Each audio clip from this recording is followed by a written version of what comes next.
저는 김순자입니다. 낯선 먼 이국 땅의 자식에게 버림받은 영화보다 더 영화 같은 84세 할머니의 한많은 사연 좀 들어주실래요? 제 인생의 가장 큰 기쁨이자 보람은 다름 아닌 가족이었어요. 남편과 함께 평생을 함께하고 두 아들을 낳아 기르는 것만으로도 저는 큰 행복을 느꼈어요. 우리 가족은 언제나 화목했고 서로에 대한 사랑과 존경심으로 가득 차 있었어요. 남편은 저에게 든든한 버팀목이었고 아이들에게는 자상한 아버지였죠. 힘든 일이 있어도 늘 긍정적인 마음가짐으로 저희를 이끌어 주었어요. 큰아들은 책임감 있고 듬직한 장남이었고 작은 아들은 명랑하고 사려 깊은 아이였죠. 네 식구가 함께 모여 식사를 하고 대화를 나누는 게 저의 일상에서 가장 즐거운 시간이었어요.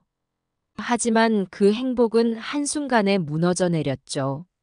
느닷없이 찾아온 비보는 저희 가족을 완전히 뒤흔들어 놓고 말았어요. 평소와 다름없이 회사에 출근한 남편과 큰아들이 교통사고를 당한 거예요. 병원에서 걸려온 벨소리는 지금도 제 귓가에 생생하게 남아 있어요. 사고라는 말에 온몸의 피가 차갑게 식는 느낌이었어요. 제발 별일 없기를 바라는 마음으로 병원에 달려갔지만 너무 늦었어요. 남편과 아들은 이미 하늘나라로 떠난 뒤였죠. 죽음 앞에 너무나 무력한 제 자신이 원망스러웠어요. 곁에 있어주지 못한 것, 막지 못한 것에 대한 자책감으로 가슴이 찢어질 듯 아팠어요. 장례식장에 쓰러져 오열하던 제 모습이 눈에 선해요. 살아남은 작은 아들은 멍한 얼굴로 허공만 바라보고 있었어요. 세상의 모든 색깔이 흑백으로 변해버린 듯 모든 것이 회색빛으로 보였어요. 앞으로 어떻게 살아가야 할지 삶의 의미를 잃어버린 듯 모든 것이 헛되게 느껴졌어요. 장례를 치르고 집으로 돌아와도 텅 빈 마음은 좀처럼 채워지지 않았어요. 남편과 아들이 있어야 할 자리가 공허하기만 했죠. 이불 속에 파묻혀 밤새 울기를 반복했어요. 괴로운 나머지 목 놓아 울 때면 작은 아들이 제 곁으로 와 꼭 안아주곤 했어요. 아들도 저만큼이나 깊은 슬픔에 빠져 있었을 텐데 저보다 먼저 위로의 손길을 내밀어 준 거예요. 그렇게 서로에게 기대어 한 걸음 한 걸음 나아갔어요. 살아야 한다는 이유를 서로에게서 찾았죠. 아침에 눈 뜨면 서로의 얼굴을 마주하고 잠들기 전엔 꼭 안아주면서 우리는 그렇게 깊은 관계를 쌓아갔어요. 아들은 힘들었던 시기에 많이 의지해 주었어요. 제가 우울한 기운에 휩싸여 있을 때면 늘 곁에 있어 주려 애썼죠. 함께 운동도 하고 맛있는 음식도 만들어 먹으면서 슬픔을 이겨내려 노력했어요. 아들의 노력 덕분에 조금씩 일상을 되찾을 수 있었어요. 아들은 자신의 아픔은 감추고 저를 위로하느라 많이 힘들어했던 것 같아요. 형을 그리워하면서도 저 앞에선 태어난 척하는 모습이 안쓰러웠죠. 어느 날은 혼자 울고 있는 아들을 발견하고 함께 끌어안고 한참을 울기도 했어요. 그 순간만큼은 마음속에 담아두었던 슬픔을 모두 쏟아낸 것 같아요.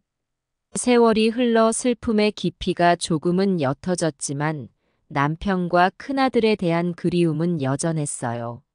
문득문득 떠오르는 추억에 가슴 한편이 저릿했어요. 하지만 그 그리움조차도 삶의 일부로 받아들일 수 있게 되었어요. 살아남은 저희에겐 그들을 더욱 사랑하고 추억하며 살아가는 것이 삶의 의미라는 걸 깨달았으니까요. 작은 아들 녀석은 어느새 어엿한 청년으로 자라났어요. 씩씩하고 의젓한 모습에 남편의 모습이 떠오르곤 했죠. 힘들었던 시기를 함께 견뎌낸 터라 그런지 유독 마음을 많이 주고받는 둘이 되었어요. 서로에 대한 사랑과 애정도 깊어졌고요. 함께 여행을 가거나 낚시를 즐기며 친구 같은 시간을 보내기도 했죠. 때로는 속마음을 터놓고 긴 대화를 나누기도 했고요. 아들은 어엿한 직장인이 되어 많은 시간을 바쁘게 보냈지만 저를 챙기는 일은 절대 잊지 않았어요. 제게 자주 찾아와 안부를 묻고 외식도 함께 했어요. 아들과 함께 보내는 시간은 저에게 큰 행복을 선사했어요. 아들은 제게 큰 위안이 됐거든요. 서로 마주 앉아 식사를 하다 보면 지난 시간들이 주마등처럼 스쳐 지나가곤 했어요. 힘들었던 순간도 행복한 추억도 모두 소중한 에피소드인 것처럼요. 그 모든 것들이 제 삶의 힘이 되어줬어요. 외로울 때면 함께 산책을 가기도 하고 맛있는 음식을 먹으며 행복한 시간을 보내기도 했어요. 제가 늙어감에 따라 건강이 좋지 않아질 때면 아들은 늘 곁에서 저를 보살펴 주었어요. 병원에 데려다 주고 약도 잊지 않고 챙겨 주었죠. 손수 요리를 해서 제 입맛에 맞는 음식을 해주는 것도 잊지 않았어요. 그런 아들의 모습에 저는 늘 고마운 마음이 들었죠.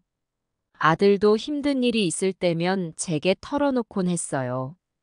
직장 생활에서의 스트레스, 인간관계에서의 고민까지. 저는 그런 아들의 이야기를 귀담아 듣고 조언해 주었죠. 때로는 그저 곁에 있어주는 것만으로도 아들에게 큰 위로가 되었던 것 같아요. 우리는 단 둘뿐인 가족이었기에 서로에 대한 애착이 남달랐어요.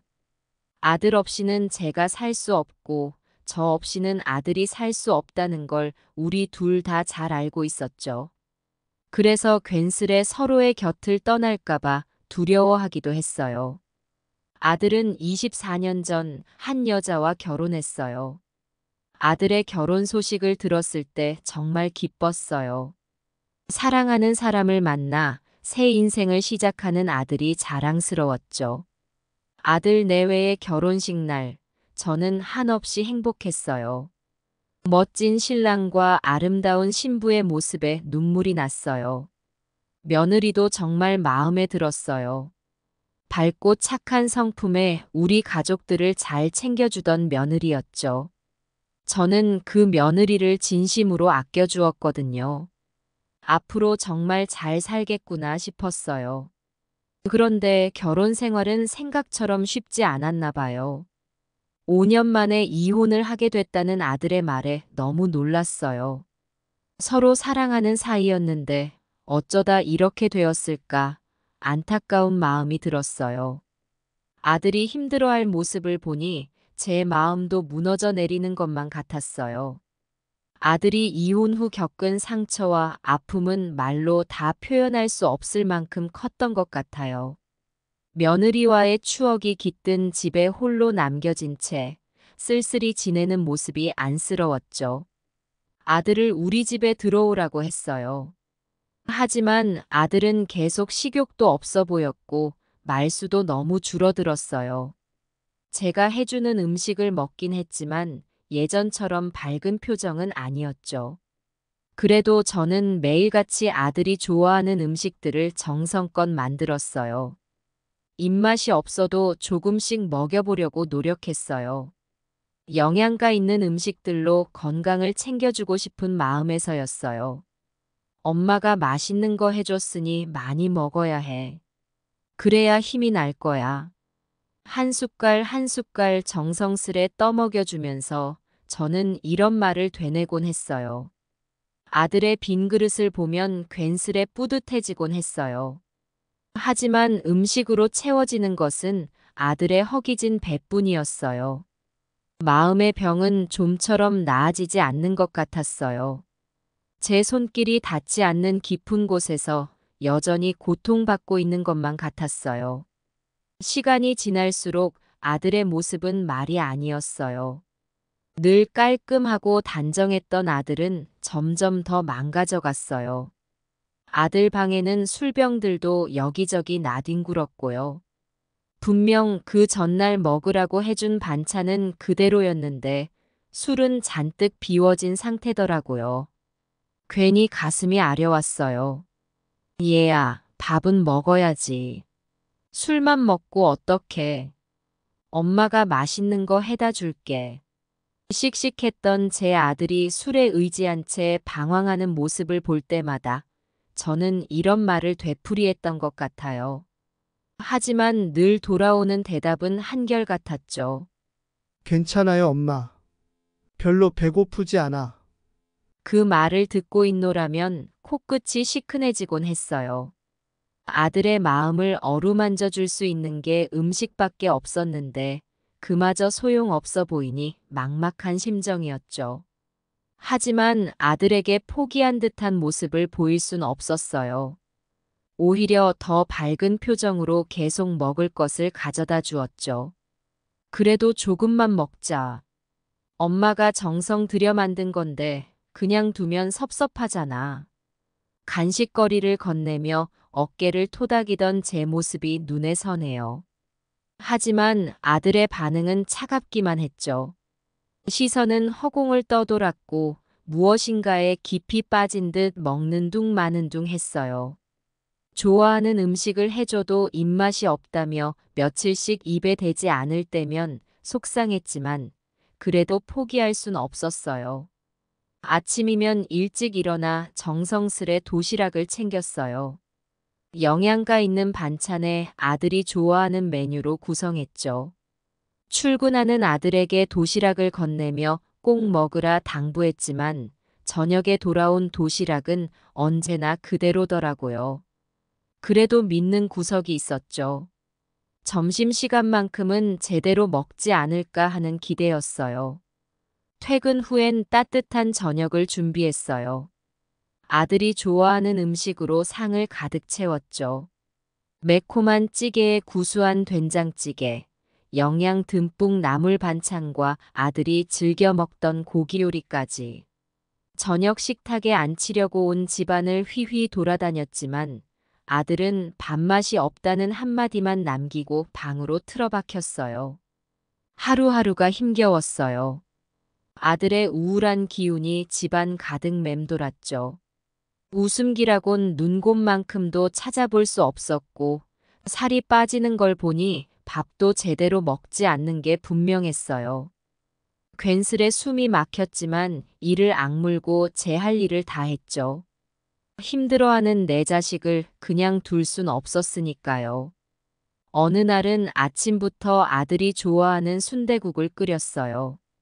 밤새 우려낸 사골 국물에 듬성듬성 썰어 넣은 순대에 파와 깨소금을 듬뿍 뿌려보기에도 먹음직스러웠죠. 그 맛에 은근히 기대하며 식탁에 앉혔지만 아들은 몇 술 떠먹지 않고 그냥 나가버렸어요. 속이 쓰렸지만 더는 붙잡지 못했죠. 퇴근하고 돌아온 아들은 여느 때와 다름없이 침울해 보였어요. 방에 처박혀 한숨만 내쉬는 모습에 마음이 무너졌지만 꾹 참고 또 한 번 저녁상을 차렸죠. 상다리가 휘어질 정도로 푸짐하게 차린 밥상을 들고 아들 방으로 갔어요. 하지만 돌아온 건 겨우 몇 술 뜬 밥그릇이었죠. 수없이 많은 날들이 그렇게 흘러갔어요. 밤마다 아들의 방에서 흐느끼는 소리가 새어나왔고 술병이 늘어만 갔죠. 출근할 때면 부어 터진 눈으로 인사도 건성건성, 혼잣말로 중얼거리며 문을 나서곤 했죠. 얼마나 마음이 찢어지던지. 하지만 묵묵히 제 할 일을 다 했어요. 포기할 수 없었으니까요. 세월이 약이라더니 서서히 변화가 보이기 시작했어요. 어느 날 퇴근한 아들의 얼굴에 옅은 미소가 어려 있더라고요. 그날따라 유난히 푸짐하게 차린 저녁상을 한참을 들여다보더니 한 숟갈 떠먹었죠.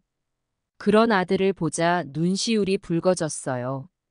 먹성 좋던 내 자식이 밥을 먹는구나 싶어 그렇게 기쁠 수가 없었죠. 그 후로도 굴하지 않고 먹을 것을 해다 주었어요.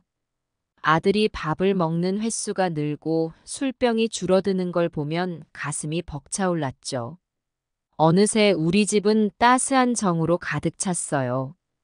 도란도란 밥 먹는 소리, 말없이 도시락을 싸주고 받아먹는 일상들. 우린 그렇게 천천히, 아주 천천히 일상을 되찾아갔답니다. 시간은 흘러 작년 아들이 소개팅으로 만난 여자와 재혼을 하게 됐어요. 큰 상처가 있었기에 쉽게 결정하진 못했겠지만 용기 내 새로운 사랑을 시작하는 아들이 자랑스러웠죠. 이제 곁엔 새 며느리도 생겼으니 더 이상 외롭지 않겠구나 싶었어요. 결혼을 축하하는 마음에 작은 아파트 한 채를 장만해 주었어요. 새 출발하는 두 사람에게 보금자리가 있으면 좋겠다 싶었거든요. 내 아들 좋은 사람 만나 평생 행복하게 살았으면 하는 바람을 담아 정성껏 챙겨주고 싶었어요. 아들의 재혼 소식을 들었을 때 복잡한 심경이었어요. 한편으론 기쁘고 안심이 되면서도 또 다른 한편으론 걱정이 앞섰죠. 아들이 상처받고 힘들어했던 시간들이 떠올라서였을 거예요. 이번만큼은 꼭 좋은 사람 만나서 오래오래 행복하게 살았으면 좋겠다고 바랬어요. 새 며느리를 처음 만난 날이 기억나네요. 여리여리한 체구에 앳된 인상이더라고요. 얼핏 보기엔 싹싹하고 순해 보였지만 자세히 보니 눈빛이 좀 날카로워 보이더군요. 웃는 얼굴에도 무언가 껄끄러운 기운이 느껴졌달까. 그래도 아들이 사랑하는 사람이니 저도 많이 노력해야겠다고 생각했죠. 결혼 준비를 하면서 며느리와 많은 시간을 보냈어요. 예단도 함께 준비하고 혼수도 같이 장만했죠. 그런데 며느리가 유독 물질적인 것에 집착하는 모습을 보였어요. 비싼 가구며 고가의 제품을 고르는데 혀를 내둘렀죠. 절 보며 뭘 좀 사달라고 눈짓하는 모습에선 젊은 여자의 활기참보다는 계산적인 인상이 강했어요.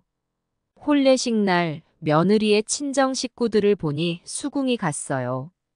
그 집안 자체가 좀 변변찮아 보이더라고요. 거칠애에는 신경 쓰면서 정작 중요한 것들은 돌보지 않는 듯한 인상이었죠.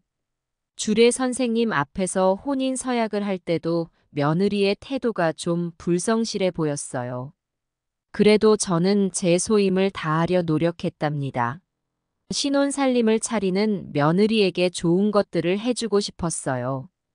아들 역시 아내를 위해 무엇이든 해주고 싶어 했죠. 결혼 선물로 작은 아파트를 장만해 준 것도 그런 마음에서였어요. 아들 내외가 고맙다는 인사를 할 때만 해도 절로 흐뭇해지더라고요. 하지만 시간이 지날수록 며느리의 행동거지가 석연치 않았어요. 아들이 출근하면 늦잠을 자고 집안일은 제대로 하지 않더라고요. 장을 보러 간다며 나갔다가 늦게야 들어오곤 했죠. 퇴근한 아들이 설거지를 하고 빨래를 개는 모습을 보면 속상했지만 잔소리는 하지 않았어요. 며느리의 지출도 상상 이상이었어요. 브랜드 옷에 고가의 화장품까지.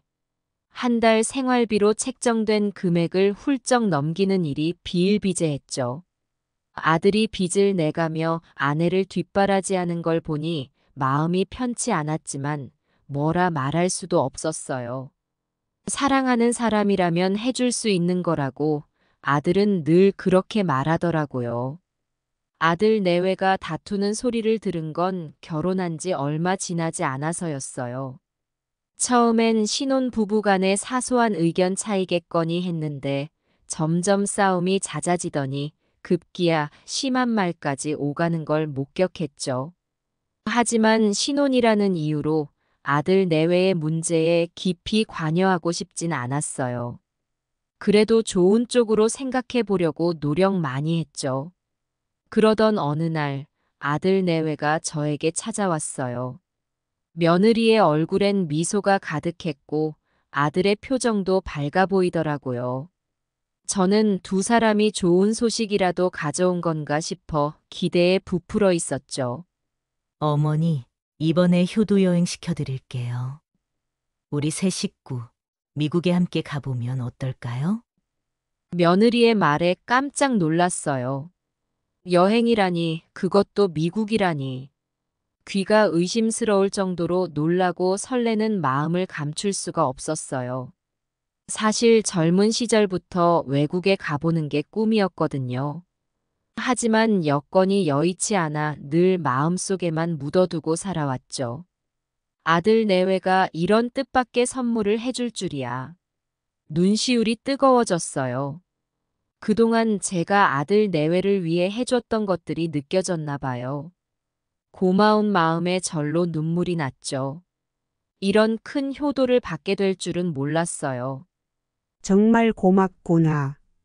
엄마는 너희가 이렇게 해준다는 것만으로도 너무 고맙고 행복해.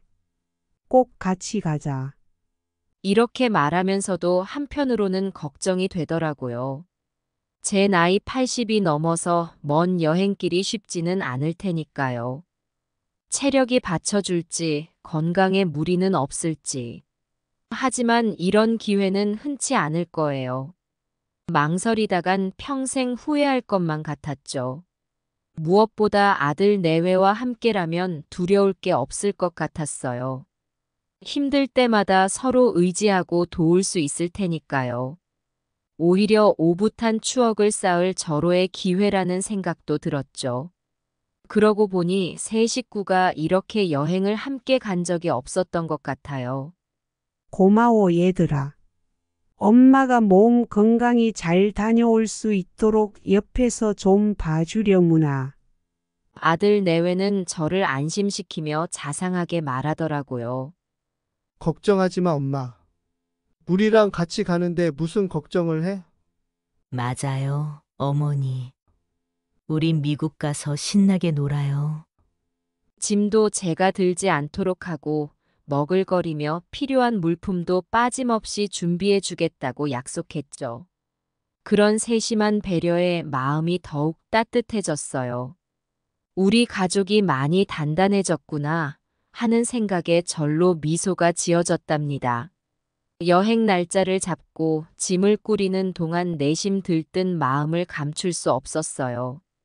TV에서만 보던 이국적인 풍경과 낯선 문화를 직접 경험할 생각을 하니 벌써부터 상상만으로도 가슴이 설레더라고요.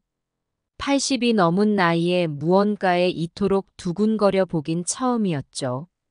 가끔은 혹시 몸이 따라주지 않을까봐 걱정되기도 했어요. 하지만 곧장 그런 생각을 떨쳐냈죠. 긍정의 힘을 믿기로 했으니까요. 아들 내외가 있으니 아무 문제 없을 거예요. 서로 돕고 의지하면서 잘 다녀올 수 있을 거라 믿었어요. 오히려 우리에겐 더없이 소중한 추억이 될 거라는 확신이 들었죠. 드디어 그토록 기다려온 여행 출발일이 밝았어요. 새벽 일찍부터 설렘으로 잠에서 깼어요. 한껏 부푼 마음으로 짐을 꾸리고 거울 앞에 서서 옷매무새를 단정히 했어요. 오늘따라 화장도 정성스레 하고 싶더라고요. 멋진 모습으로 여행을 떠나고 싶었거든요. 아들과 며느리가 저를 부르러 왔어요. 둘 다 밝은 얼굴로 웃고 있었죠. 많이 기대되나 봐요. 우리는 함께 인천공항으로 차를 몰았어요. 내내 즐거운 대화로 차 안이 가득했죠. 오랜만에 세 식구가 이렇게 진솔하게 마음을 터놓은 것 같아 참 좋았어요.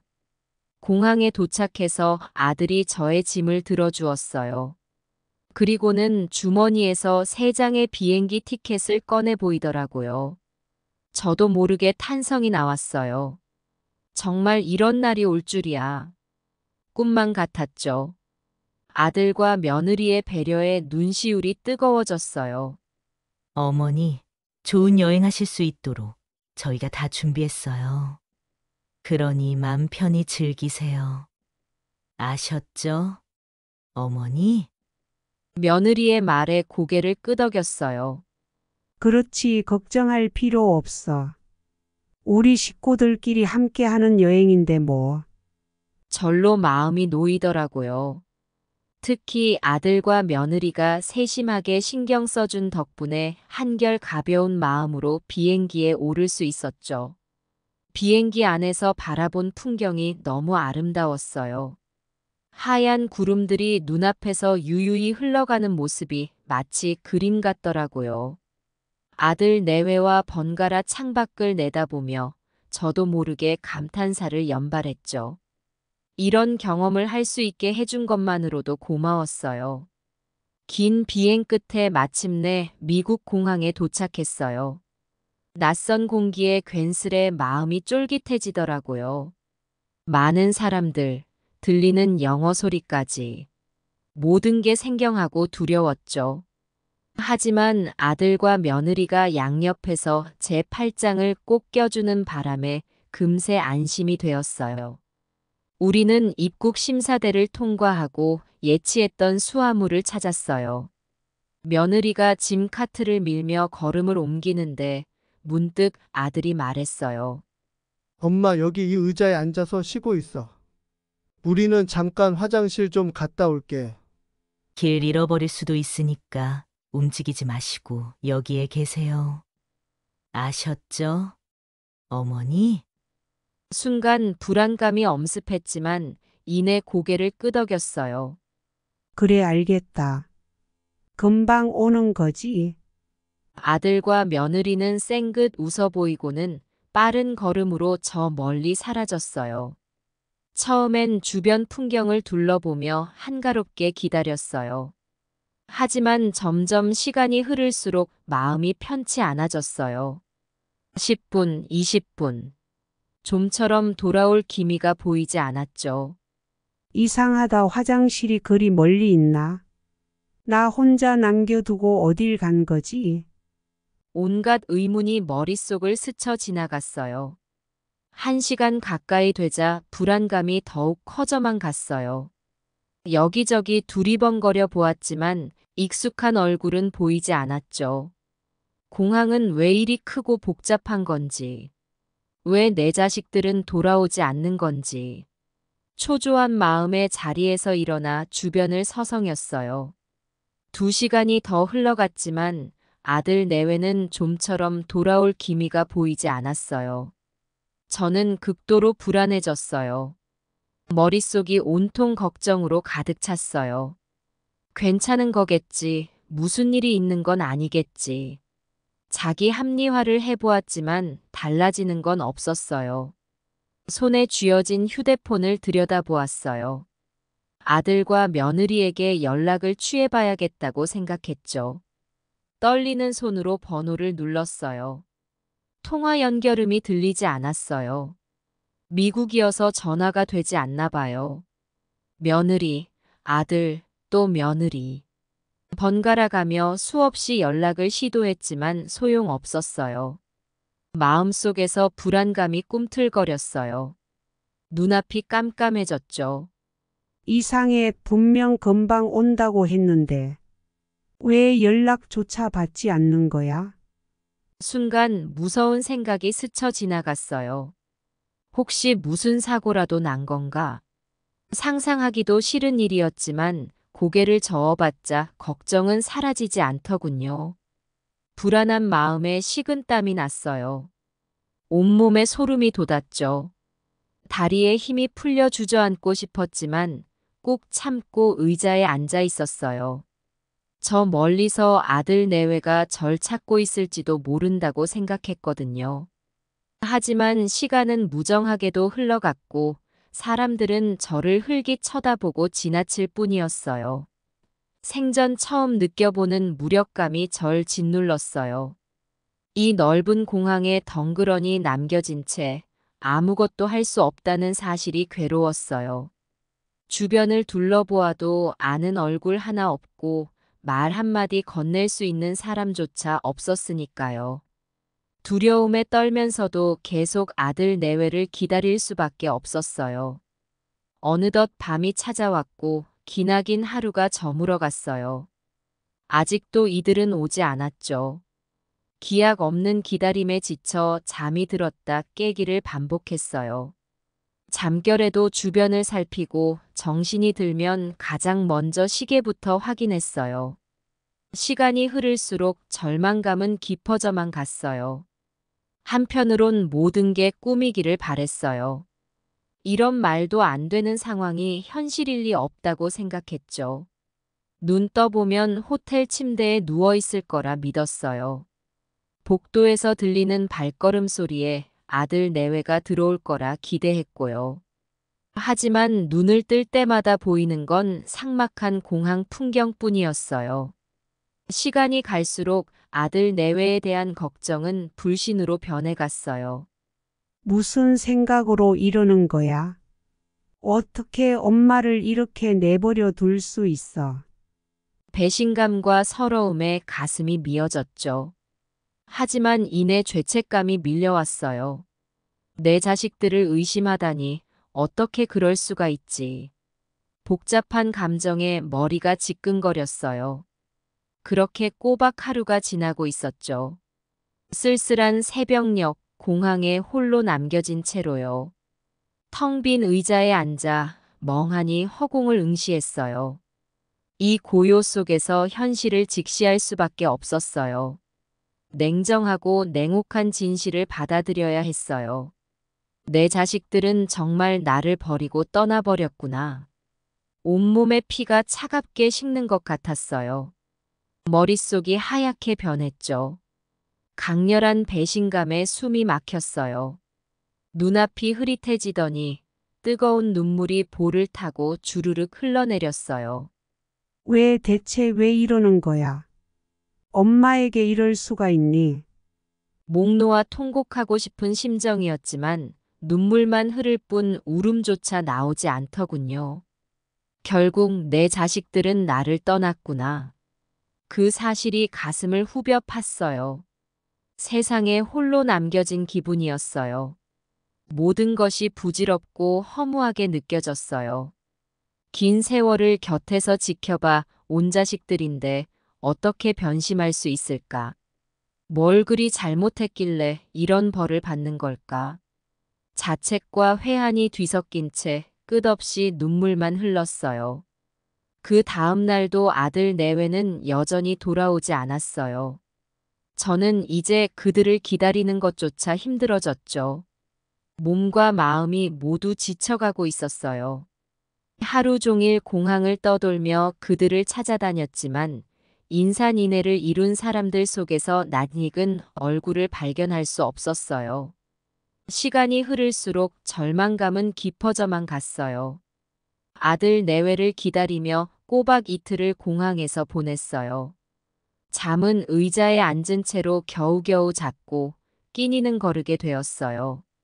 배가 고파 눈앞이 캄캄할 때는 화장실에서 물을 마시며 버텼죠. 당장 먹을 것을 구할 여력도 그럴 마음의 여유도 없었어요. 공항이라는 낯선 공간에 홀로 남겨진 것만으로도 두려웠는데 아들 내외를 찾지 못하는 막막함까지 더해지자 정신적으로 큰 상처를 받았어요. 어디서부터 어떻게 해야 할지 갈피를 잡을 수 없었죠. 영어도 모르는데 누구에게 도움을 요청할 수 있을까요? 당장 잠잘 곳조차 마련하지 못한 제 처지가 한심하고 비참하게 느껴졌어요.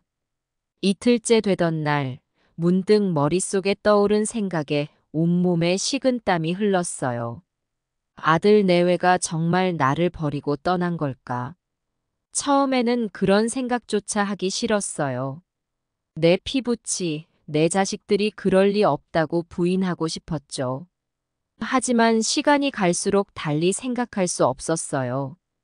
평생을 고생하며 아들을 뒷바라지했어요. 먹여 살리고 가르치고 떠나보내고 늘 아들의 행복을 위해 희생했죠. 그런데 그 아들이 어떻게 날 이렇게 내버릴 수 있는 건지 상상조차 하기 싫은 일이 현실로 다가오자 분노가 치밀어 올랐어요. 머리끝부터 발끝까지 떨리는 증오가 느껴졌어요. 이를 악물고 주먹을 꽉 쥐었어요. 내가 대체 뭘 그렇게 잘못했나? 왜 내게 이런 멸시를 주는 거지? 통곡할 것만 같았지만 눈물은 나오지 않았어요. 다만 끓어오르는 분노에 가슴이 터질 것만 같았죠. 아들에 대한 원망으로 가득 찼어요. 철부지 때부터 내 품에 안겨 살더니 이젠 어미를 버리고 가. 내 청춘을 다 바쳐 길러낸 자식이 마지막 가는 길에 이렇게 욕되게 하다니. 이 배은망덕함에 부들부들 떨리는 손을 주체할 수 없었어요. 며느리에 대한 증오심도 불타올랐어요.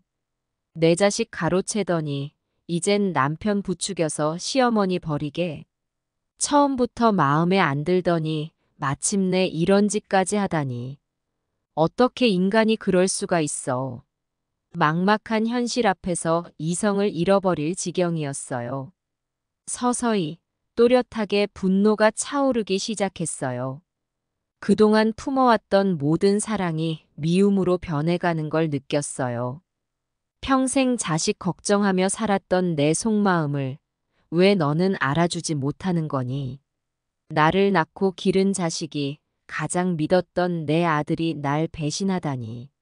아들에 대한 원망이 깊어질수록 자괴감 또한 밀려왔어요. 내가 아들을 잘못 길러서 그런 걸까? 내 정성이 부족해서 그런 걸까? 자책하면 할수록 가슴이 무너지는 것 같았죠. 하지만 제 잘못만은 아니에요. 아무리 그래도 자식된 도리가 있는 거잖아요. 그걸 저버린 건 철저히 아들 내외의 잘못이에요. 이렇게 가만히 앉아 있을 수는 없었어요. 아들 내외는 이미 떠나버렸고 저는 홀로 남겨졌죠. 지금 이 순간의 현실을 받아들여야만 했어요. 깊은 상처를 아는 채로요. 그렇다고 영원히 이 자리에 머무를 순 없는 노릇이었죠. 제 앞에 놓인 길을 걸어야만 했어요. 아무리 힘들고 외로워도 살아갈 힘을 내야 했죠. 떨리는 다리로 일어섰어요. 아직 눈앞이 흐릿하고 머릿속이 복잡했지만 앞으로 나아가야만 했어요.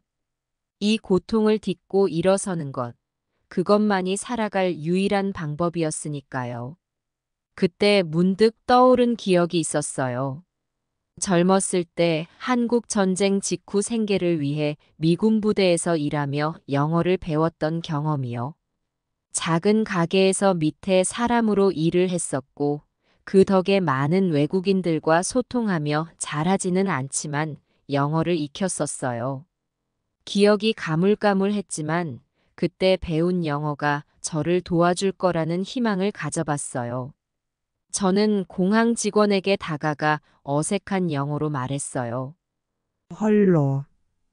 I am an 84 years old grandmother living in Korea. Help me please.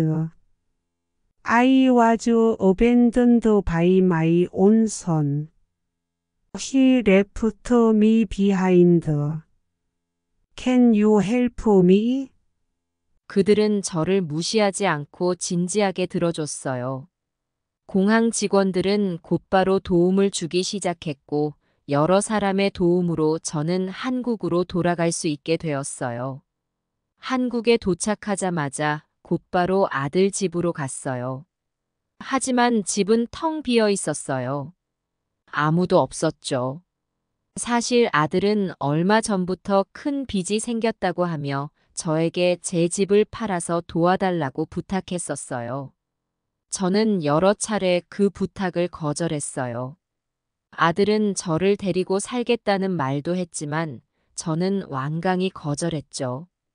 그러고 얼마 지나지 않아 아들이 갑자기 효도 여행을 가자고 했던 거예요. 결국 아들은 저를 미국 공항에 버리고 갈 철저한 계획을 세웠던 거죠. 현대판 고려장이나 다름없던 거예요. 하지만 아들은 당연히 제가 영어를 할 줄 모른다고 생각했을 겁니다. 그 점이 아들의 계획에서 가장 큰 실수였어요. 저는 아들 내외 집의 비밀번호를 알고 있었어요. 빵빵빵빵. 아들은 비밀번호를 바꾸는 것을 귀찮아했죠. 집에 들어가니 그들에 대한 배신감과 분노가 여전히 가시지 않았지만 한편으로는 냉정함이 돌아오기 시작했죠. 이대로 주저앉아 있을 순 없다는 생각이 들더라고요. 저는 곧바로 고물상에 전화를 걸었어요. 이 집에 있는 물건들 전부 다 가져가세요. 돈은 필요 없어요. 라고 말하며 아들 며느리의 짐을 다 싸서 내다 버렸어요. 어차피 대부분의 물건들 제가 사준 거였거든요. 며느리가 좋아한다고 아들이 필요하다고 해서 사준 가구며 가전이에요. 그 물건들을 보니 속이 뒤집어지더라고요. 정성껏 챙겨준 게 무색하게 결국 내게 돌아온 건 배신뿐이었으니까요. 하지만 아파하고만 있을 순 없었어요. 이 순간에도 아들과 며느리는 날 비웃고 있을 테니까요. 우는 모습 보이기 싫어서 다짐했죠. 이제 더는 눈물 흘리지 않기로. 내 앞날을 위해서라도 당당하게 살아가야 해요.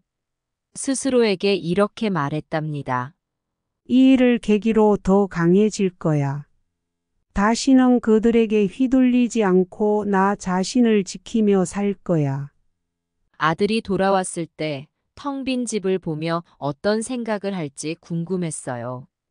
나를 버린 대가를 치르게 될 거예요. 저는 곧장 부동산에 찾아가서 아들 집을 내놓았어요. 제 명의로 되어 있었거든요. 처음 아파트를 살 때부터 아들 명의로 하지 않았어요. 저도 모르게 마음 한구석에 늘 의심이 있었나 봐요. 그 조심성 덕분에 집을 지금 자유롭게 팔 수 있게 되었죠. 부동산에 매물로 내놓고 며칠 지나지 않아 운 좋게도 좋은 가격에 팔렸어요. 덕분에 노후 자금도 마련하게 되었죠. 막막하기만 했던 앞날이 조금은 밝아 보이더라고요. 억울한 일을 당했지만 이 모든 게 저를 더 단단하게 만들어준 계기가 된 것 같아요. 그로부터 얼마 후 아들 녀석이 제가 사는 집으로 찾아왔어요. 노크 소리를 듣고 문을 열어주니 얼굴이 참 복잡해 보이더라고요. 엄마가 왜 여기 있어? 내 집인데 왜? 내가 어디에 있어야 되는데? 미국 공항. 이런 버르장머리 없는 자식아. 네가 감히 날 버리려고 해? 어미를 고려장 시키는 거냐? 아니, 엄마 보니까 반가워서. 근데 우리 집은 왜 팔았어? 나 어디에서 살라고 집을 팔아. 안 팔면 안 돼? 내 돈 주고 산 내 집을 내가 팔겠다는데 문제 있어? 엄마는 너만 바라보고 살았어. 근데 너는 그런 엄마를 버리려고 했어. 네 인생 네가 살아. 엄마는 이제 널 도와주지 않을 거야. 엄마 그런 법이 어디 있어? 나 엄마 아들이잖아. 너는 엄마를 버려도 되고 엄마는 널 버리면 안 되는 거니? 그런 법이 어디 있니? 당장 여기서 나가라. 경찰에 신고하기 전에. 아들이 제 말에 쩔쩔매더니 이내 고개를 떨구고 터덜터덜 나가더군요. 그 뒷모습을 보며 씁쓸한 마음이 들었어요. 자기 잘못은 모르고 오히려 억울해하는 태도에 실망감이 몰려왔죠. 마음의 준비는 되어 있었다고 생각했는데 막상 아들과 마주하고 보니 온갖 감정이 북받쳐 올랐어요.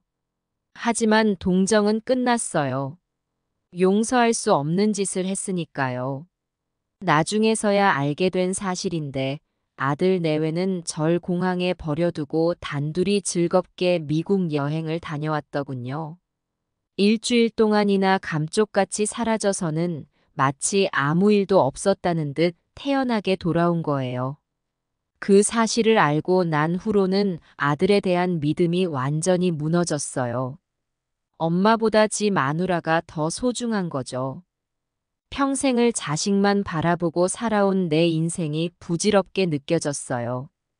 게다가 그동안 며느리와 작당해서 날 속여왔다는 걸 알게 되니 배신감은 더욱 커져만 갔어요. 속내를 알아차린 건 아들 내외가 제 재산을 노리고 접근했다는 거예요. 평생 모은 돈과 부동산을 가로채기 위해 날 이용한 거였죠. 내 노후를 위해 모아둔 재산을 그들의 앞날을 위해 욕심낸 거예요. 한순간에 무너진 믿음과 사랑에 멍해졌어요. 하지만 이내 다잡은 마음은 단호했어요. 상처는 있지만 눈물은 그만 흘리기로 했죠. 이미 겪은 아픔인데 자꾸 곱씹을 필요 없어요. 그들에 대한 미련은 이제 완전히 접기로 했어요. 자식이라는 이유로 감싸주고 믿어준 내가 바보였지 하는 생각도 들더라고요. 그 뒤로 줄곧 아들 내외가 돌아올 날만 기다렸어요. 아들이 텅 빈 집에 혼자 덩그러니 서 있는 광경을 상상해 봤어요. 부모 버리고 떠난 자식의 심정을 잠시나마 맛보는 기분이 어떨지 궁금했어요. 하지만 그것도 잠시 이내 흥미를 잃었어요. 어차피 난 내 갈 길을 가야 하니까요. 시간을 되돌릴 순 없잖아요. 그 악물고 버텨낸 시간들, 견뎌낸 제 자신이 너무나 대견스러웠어요. 안 그래도 열심히 살아온 내 인생인데, 이제는 오롯이 나만을 위해 살아야겠다고 결심했어요. 저는 평생 아들만 바라보고 살아온 것 같아요. 먹이고 입히고 가르치느라 내 청춘을 다 바쳤죠. 근데 이게 뭐예요? 늙고 쓸모 없어졌다고 내다버리는 인생이 뭐 있어요? 이런 식으로 자식한테 매달려 살 순 없잖아요. 이 나이에 버림받은 서러움도 있고 내일을 향해 달려가는 수밖에요. 지금 생각해보면 남 탓할 일도 아니에요. 내가 아들을 그렇게 만든 거니까요. 어릴 때부터 칭찬과 격려를 아끼지 않았지만 인성교육은 게을리한 것 같아요. 어른 공경하는 법, 효도하는 마음 가르치는데 소홀했죠. 누구보다 잘 살게 해주겠다는 맹목적인 사랑이 화근이었나 봐요. 어쨌거나 아들도 이제 성인이에요. 자기 행동에 대한 책임을 져야 하는 거죠. 그동안 제가 뒷바라지하고 보살펴준 은혜를 모르고 엄마를 버리고 떠난 그 배은 망덕함에 충격을 받았어요.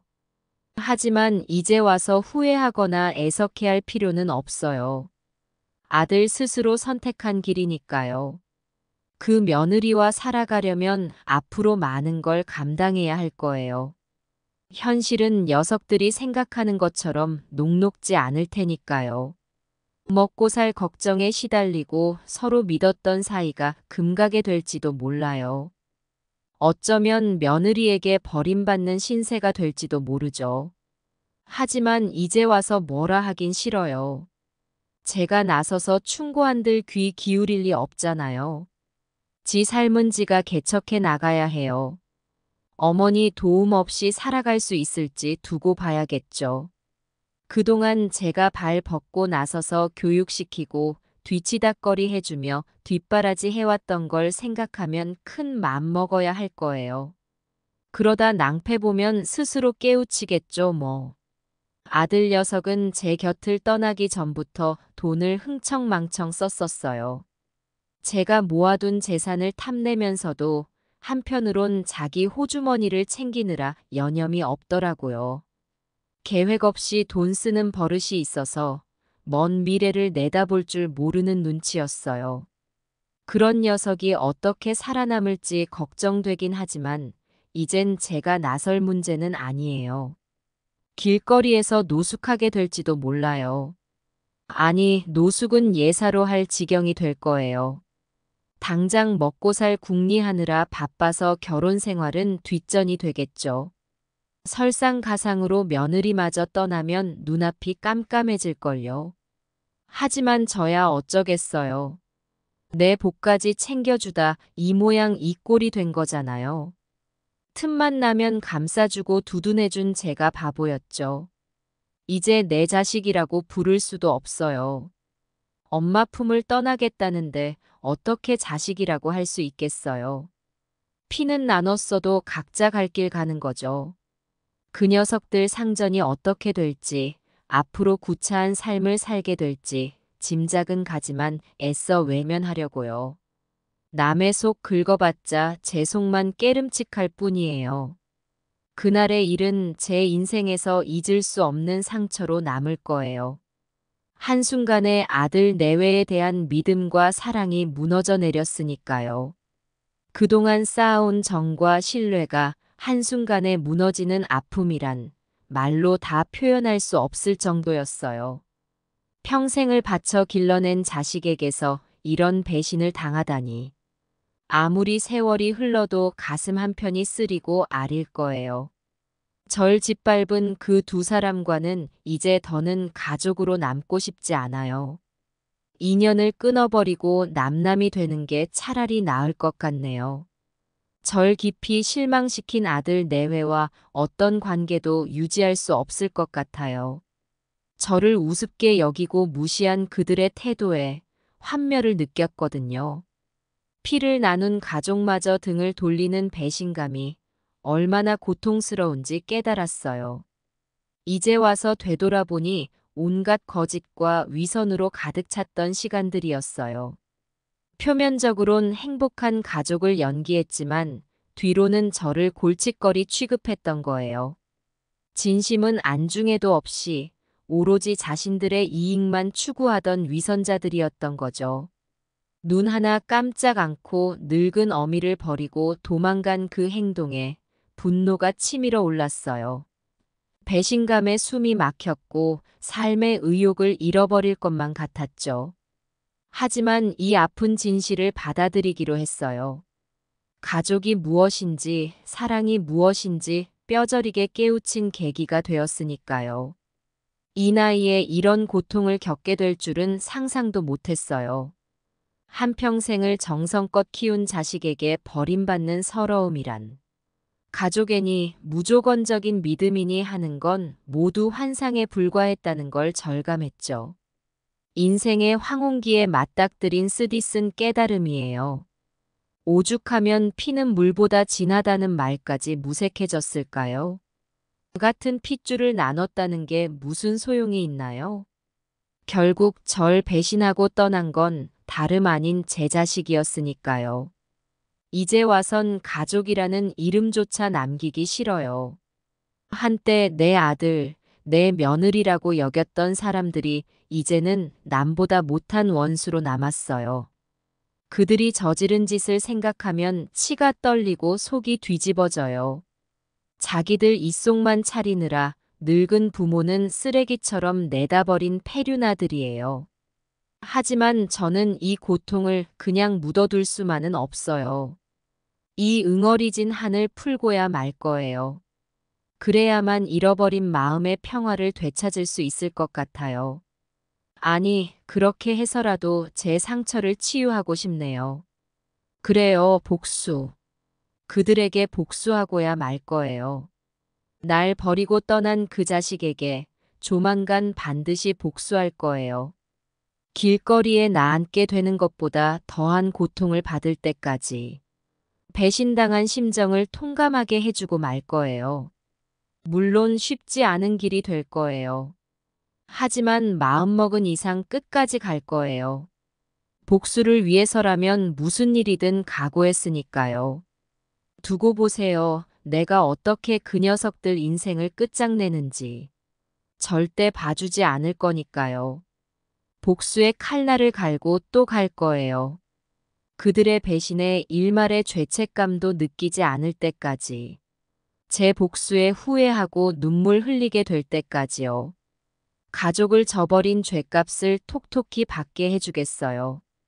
가족의 의미를 저버린 죄, 늙은 부모를 짓밟은 죄. 반드시 대가를 치르게 해주지요. 복수라는 이름으로 천천히 죗값을 받아내고야 말 거예요. 그들에 대한 미움이 식을 때까지, 상처가 아물 때까지 꼭 해내고야 말 거예요. 복수를 끝낸 그날까지 잠시도 마음을 놓지 않을 거예요. 가여운 내 자식아, 엄마를 버린 쟤는 결코 그냥 넘어가지 않을 거란다. 널 낳아 기르고 애지중지 키웠건만 이렇게 내팽개치고 도망가다니. 그 배은망덕함을 반드시 대갚아주마. 너희에겐 아주 천천히 또 뼈저리게 후회할 시간을 주고 싶구나. 엄마의 사랑을 저버린 채 늙은 부모를 짓밟은 채 하루하루 괴로워하면서 빌어먹을 잘못을 뉘우치게 해주겠어. 엄마 마음의 상처가 아물 때까지 말이야. 이 깊은 원한을 풀어내는 그날까지 난 멈추지 않을 거야. 가족의 의미를 저버린 너희에게 죗값을 반드시 받아내고야 말 테니까. 내 복수가 끝나는 그날까지 눈 하나 깜짝 않고 너희를 괴롭혀 줄 테니 각오해도 네 부모를 배신한 대가를 톡톡히 치르게 해주마. 엄마를 떠나보낸 그 순간처럼 평생 후회 속에 살게 만들어주지. 버림받은 서름과 절망감, 그 고통을 잊지 말고 간직하렴. 가족을 저버린 죄 절대 용서치 않을 거니까. 아들아, 엄마 곁을 떠난 죄로 평생을 벌 받을 거다.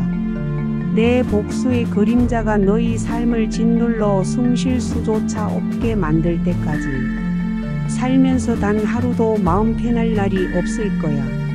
항상 불안과 공포에 떨면서 엄마의 복수를 두려워하며 살아가겠지. 너흰 이제 내 자식이 아니야. 내 원수일 뿐이지.